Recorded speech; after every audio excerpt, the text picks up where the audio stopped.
மயக்கத்தில் இருக்காரு. ஆனால் நல்லா ஆக்டிவாக தான் இருக்கு. வெளியே வருது எல்லாம் இங்க ஒரு ஸ்னேக்ஸ் வெளியே வருது.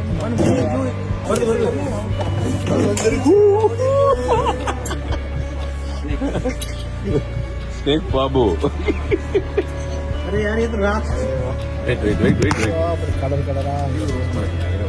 ட்ரேவில் வளைந்து நெளிந்த உயிரினங்கள். நம்ம ஊர்ல இப்படி ஒரு உயிரை பார்த்ததே இல்லையேப்பா என்பதை போல விமானத்தில் சிக்கிய அரிய வகை உயிரினங்கள். சாக்லேட் என்று பொய் சொல்லி மதுரையில் இறக்கப்பட்ட ஒற்றை சூட்கேஸின் பின்னணி என்ன? வெளியே வருது எல்லாம் இங்க ஒரு ஸ்னேக்ஸ் வெளியே வருது.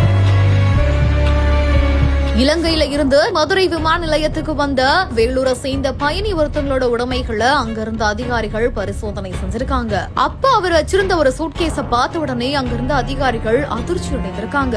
அதாவது இந்திய வனத்துறையினால தடை செய்யப்பட்ட அரிய வகையான 52 குட்டி ஆமைகள், 4 வள்ளிகள், 8 குட்டி பாம்புகள் அப்படின்னு 64 வன உயிரினங்கள் அதுல கொண்டு வரப்பட்டிருக்குது. இது குறித்து வேலூர் பயணிகிட்ட விசாரணை செய்யும் பொழுது, இலங்கையிலிருந்து நான் புறப்படும் பொழுது ஒரு நபர் என்கிட்ட இந்த பெட்டியில சாக்லேட் இருக்கிறதாகவும் அத விமான நிலைய வாசல்ல இருக்கிற ஒரு நபர்கிட்ட கொடுக்குமாறும் சொல்லிருக்காரு.